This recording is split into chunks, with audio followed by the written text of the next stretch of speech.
Hello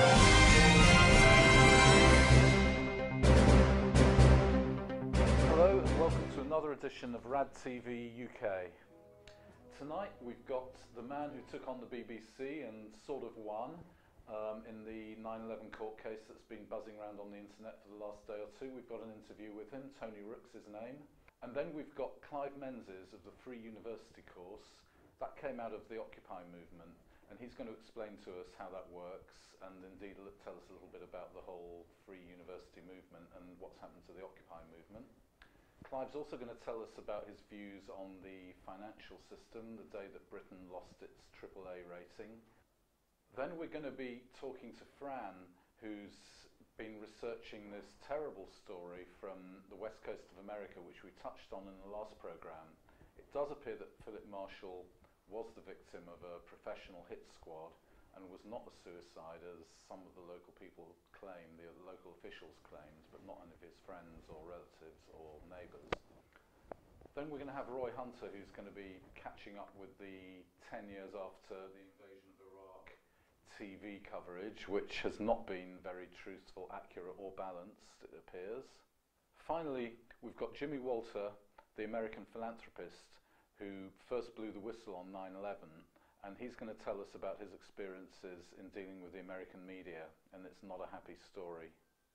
Well, now we've got Clive Menzies from the Free University Critical Thinking course. He's come to tell us what that is and how it came out of the Occupy movement. So Clive, how did this all get started?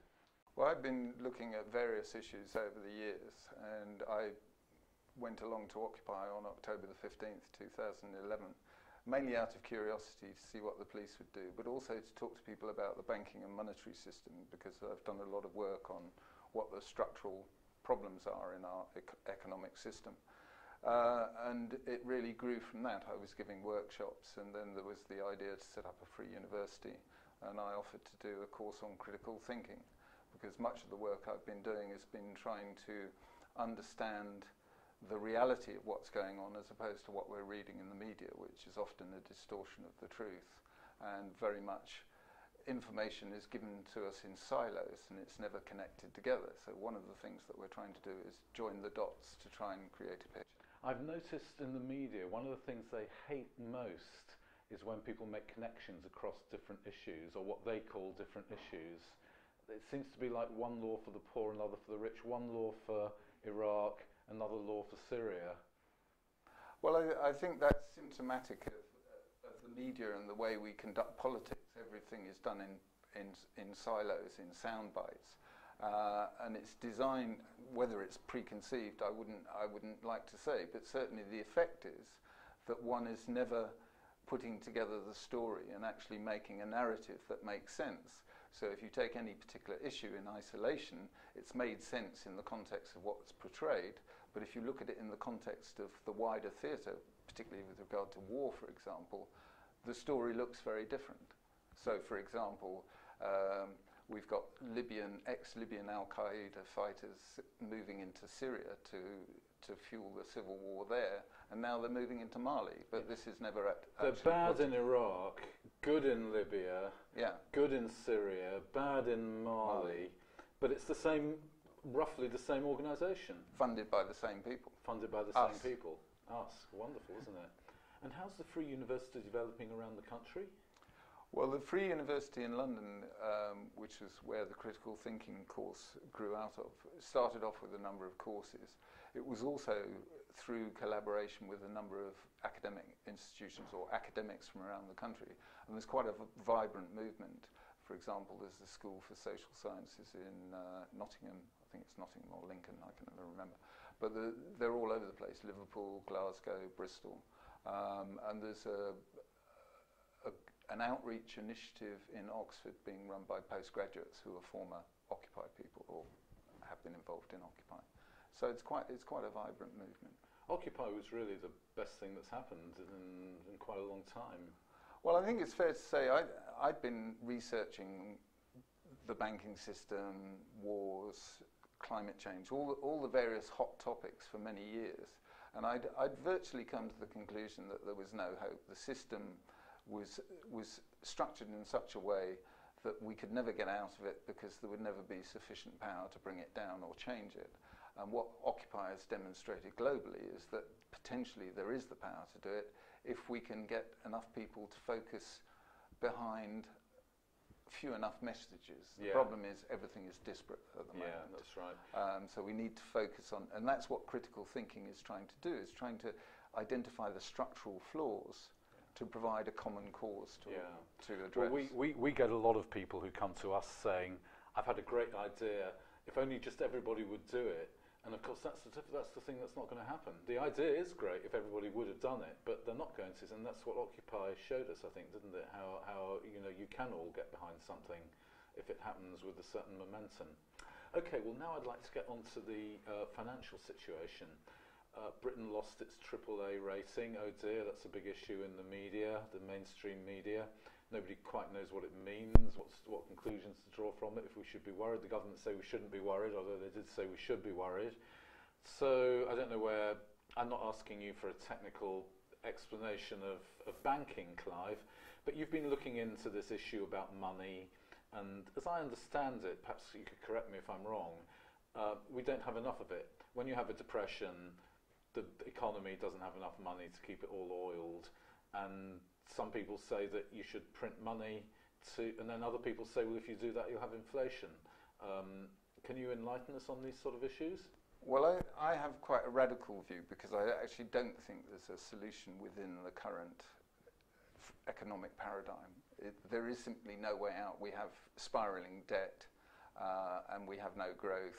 You can't create demand where there is none. But actually, if one was seeking to try and improve things within the current paradigm, particularly for ordinary people, then one needs to create growth.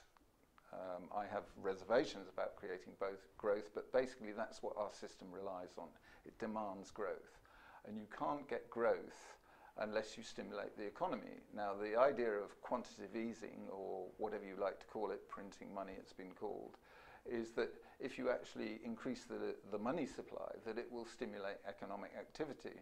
But that relies on a mechanism that doesn't exist. The mechanism being that issuing of money translates itself into consumption.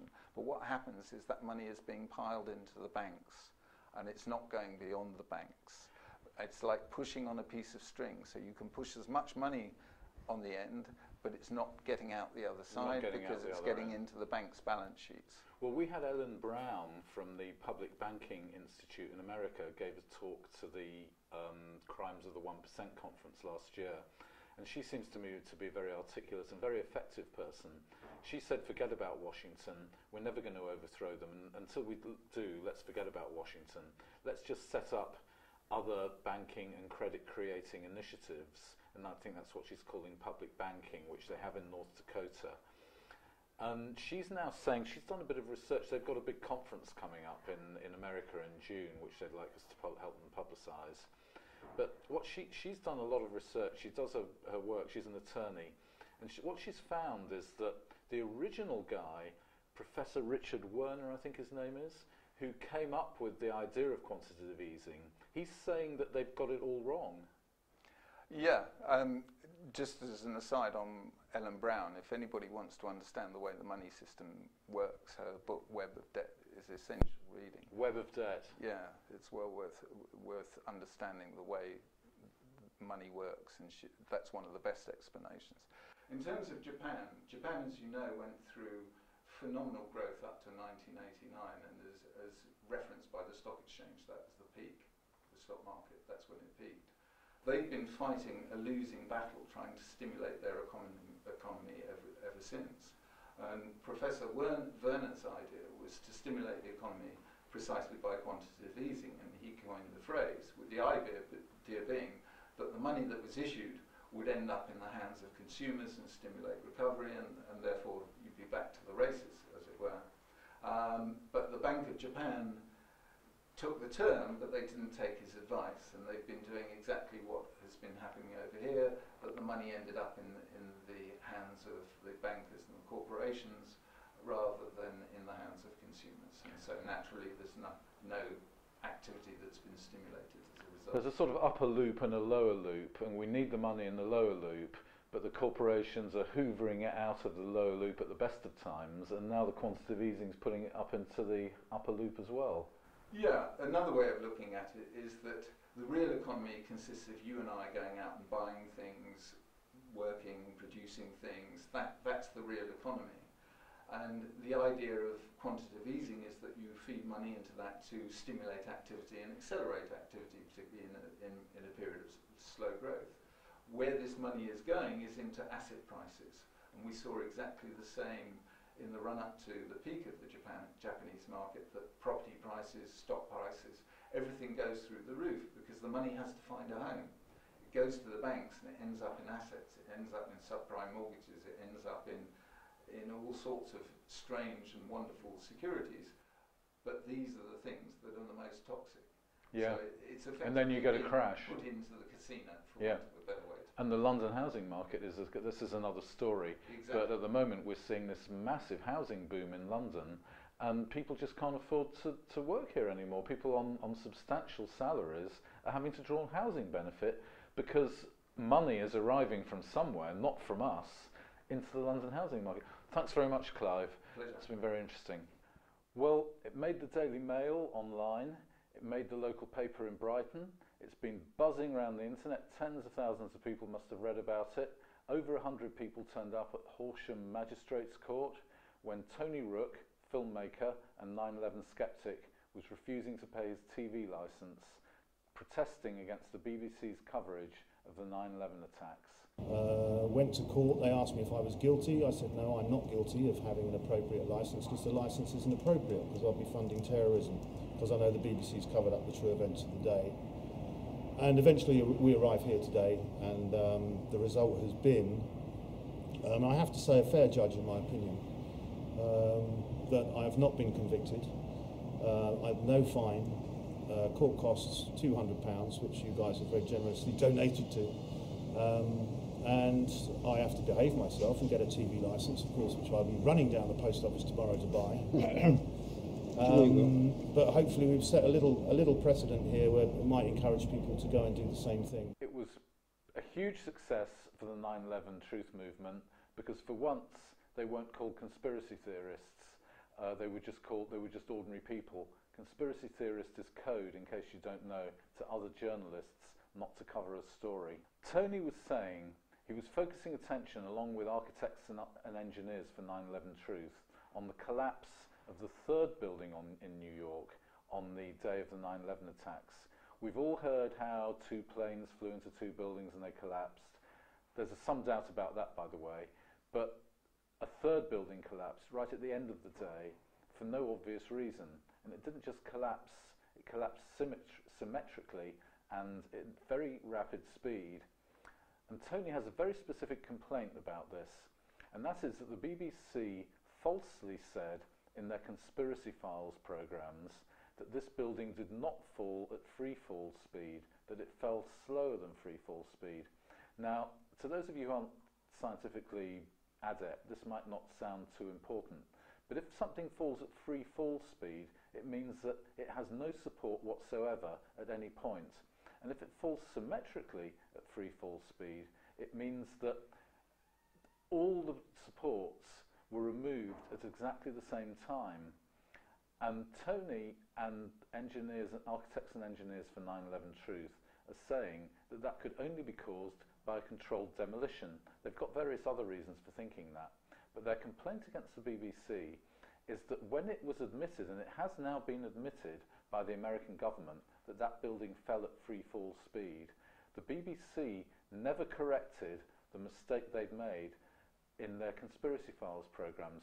Possibly a small point, but for 9/11 skeptics, this is the clue to the 9/11 attacks, because if that building was demolished, then they must have had foreknowledge of the attacks. And if they had foreknowledge of the attacks, they possibly could have prevented them. And indeed, we have now heard from the head of counter-terrorism at the Bush White House that indeed, in his opinion, the CIA did have foreknowledge. They made a decision to allow the 9/11 attacks to go ahead, a decision which allowed the 9/11 attacks to go ahead, and they never told Richard Clarke, head of counter-terror at the White House, about that decision. He is now asking for other campaigners to come forward to take his case further, to refuse to pay their licence fee and to appeal it to a higher court.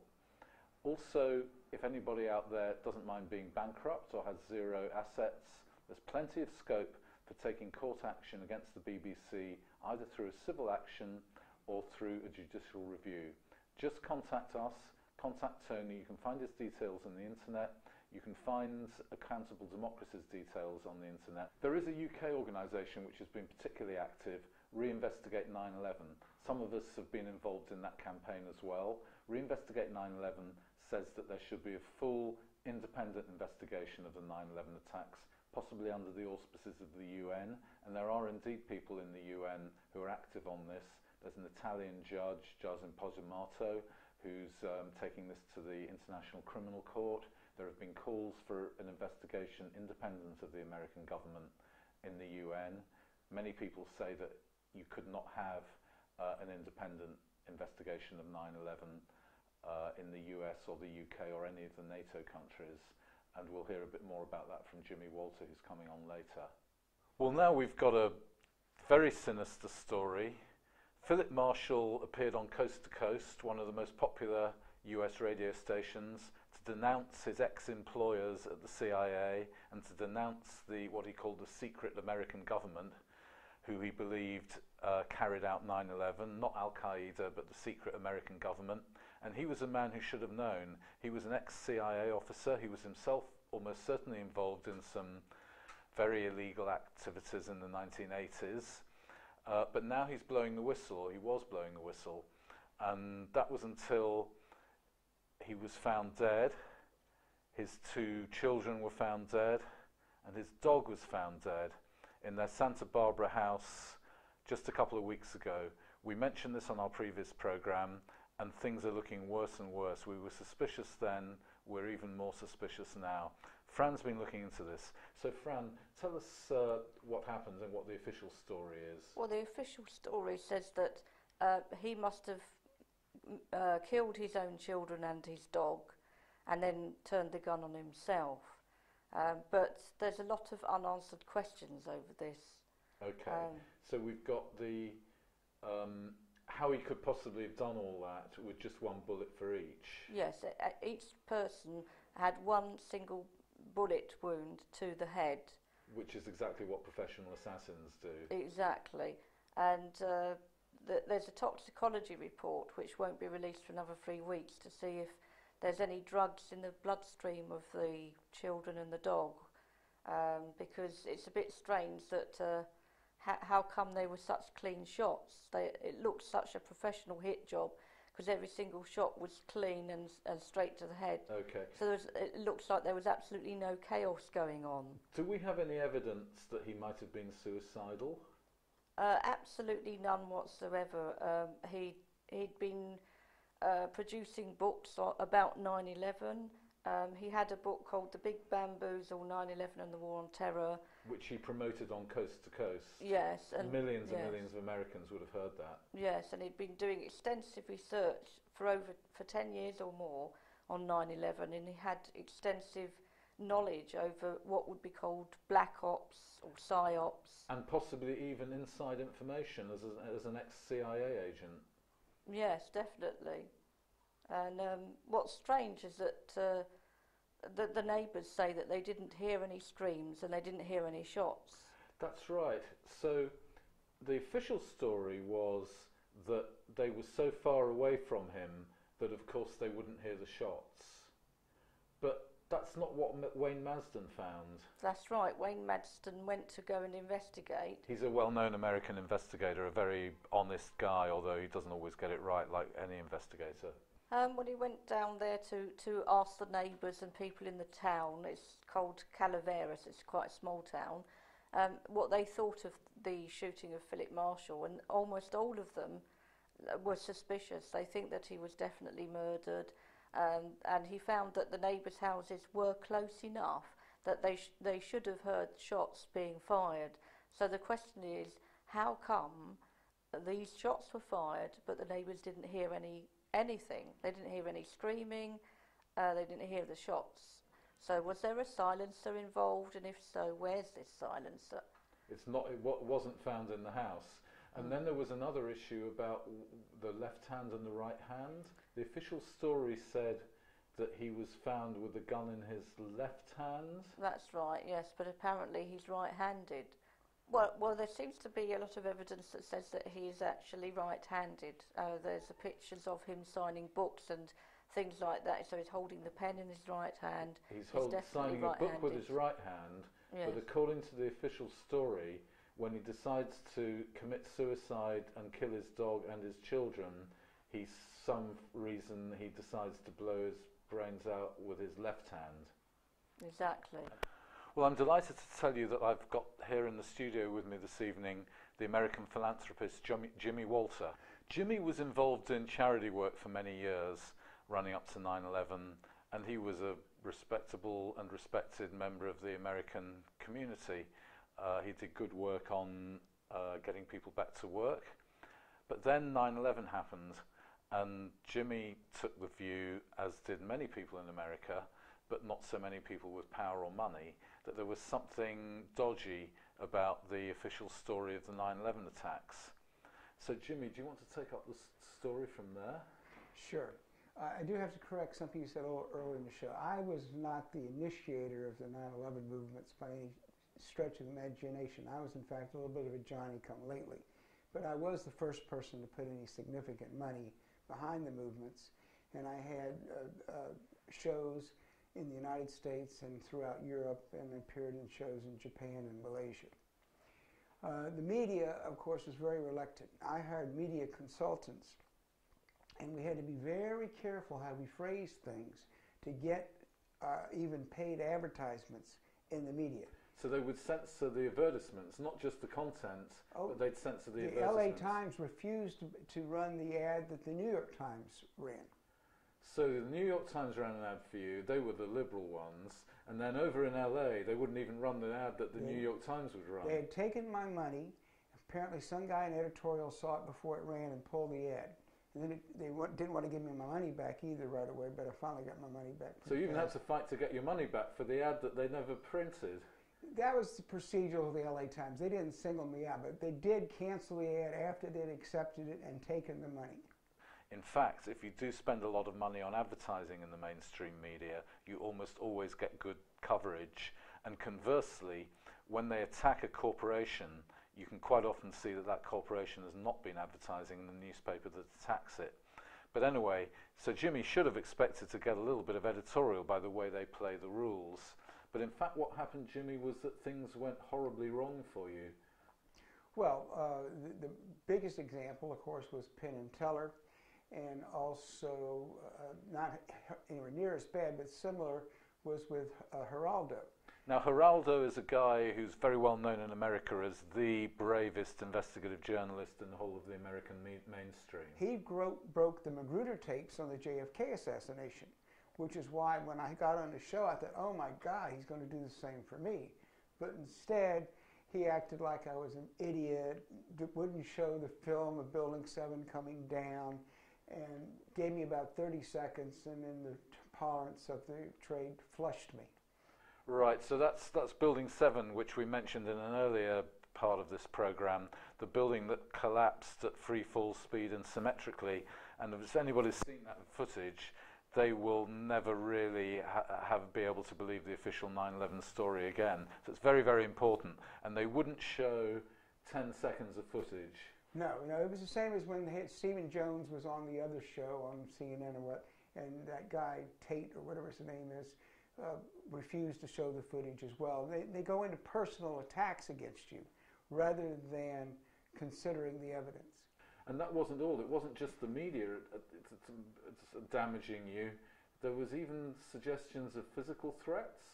Well, my secretary and I were both subjected to many death threats. We knew one guy who did it. The police refused to do anything about it. My car was attacked and the windshield destroyed by a boulder. The police refused to investigate.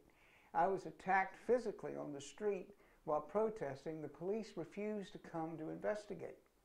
So in a sense, you've been driven into exile. I'm living in Vienna now, and I love it.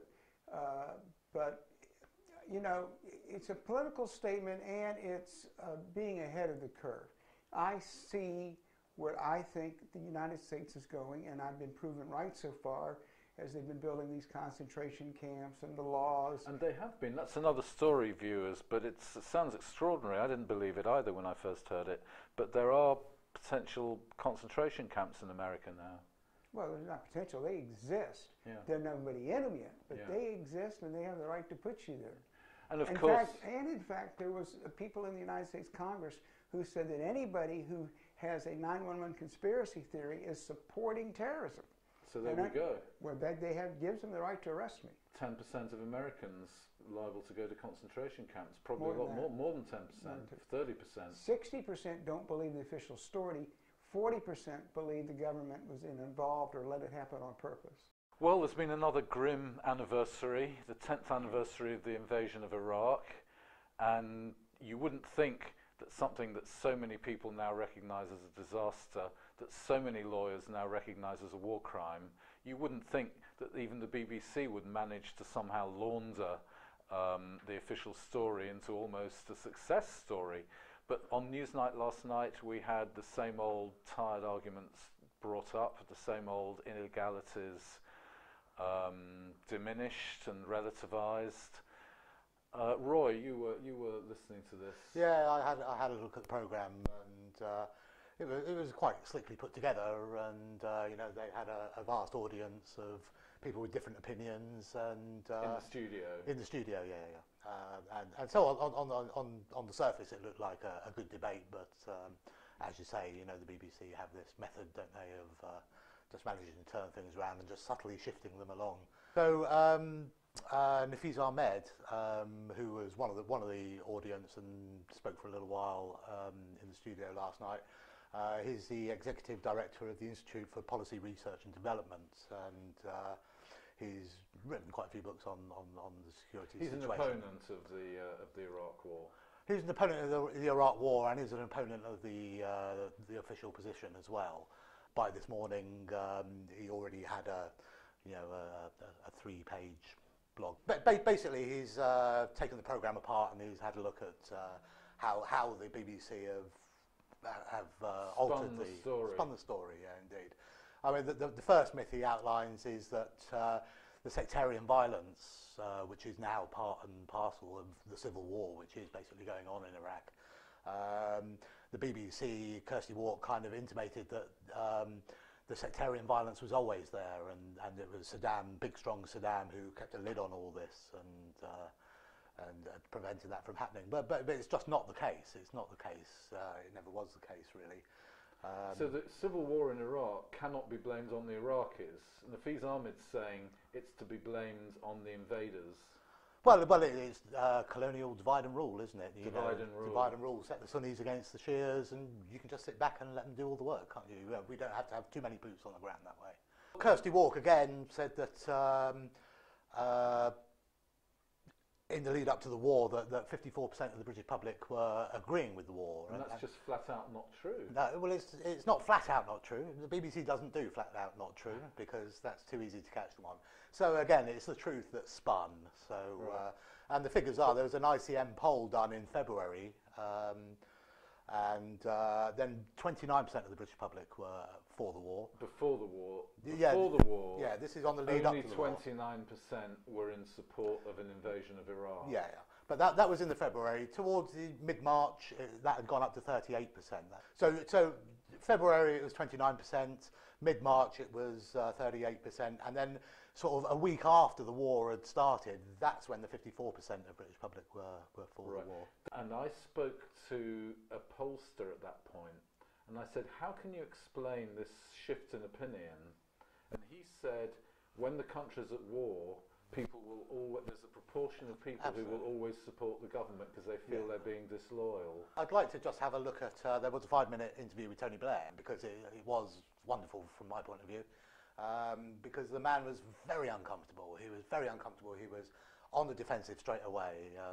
I personally have a little sign that I take around, and the Stop the War Coalition do a Tony Blair watch. So if Tony Blair pops up anywhere in London or anywhere across the country, there's always a little group of people there with signs. Great. Yeah, and it is. Well, he's a wonderful. criminal. He is a criminal. This programme is fully in compliance with British broadcasting standards, but the finding of every international judge of any repute is that the invasion of Iraq was a war crime, so therefore we have no reservations in saying that Tony Blair is a criminal who should be in jail and not in any way given any respect.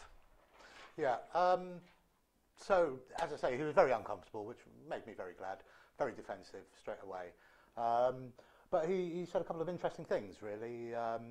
He was talking about Iraq, and he was being asked by Kirsty whether he thought it was all worth it. And he was saying, well, you know, with hindsight, you know, it wasn't quite as good as we can get. But so he shifted his opinion slightly. Well, slightly. But he's saying, yeah, but it was still worth it. It was still worth it. But you know, it's never quite as good as we would have hoped it would have been.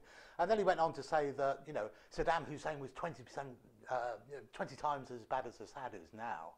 You know, and that leads you to wonder, well, if Saddam was 20 times worse than Assad, and yet we're still supporting the rebels in Syria, you know, so we've got all this shit that's happened after the Iraq war, you know, but we're still supporting the rebels that are against Assad now. So we're still doing much the same. We're still doing much the same. Not with our army, with somebody else's. Yeah.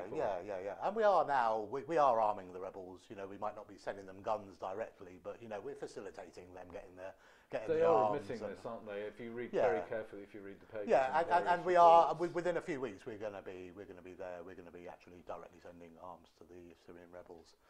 But what I'd like to say is that Tony Blair said, and I'll read this directly, he was saying that we've got a series of these types of problems that will arise now and over the next few years. He said you've got one in Syria right now, you've got one in Iran to come. So Tony Blair's calling for a new war in Iran. Yeah, well, again, you know, it just shows that all this is planned, you know, because Tony Blair knows it's coming. Tony Blair knows.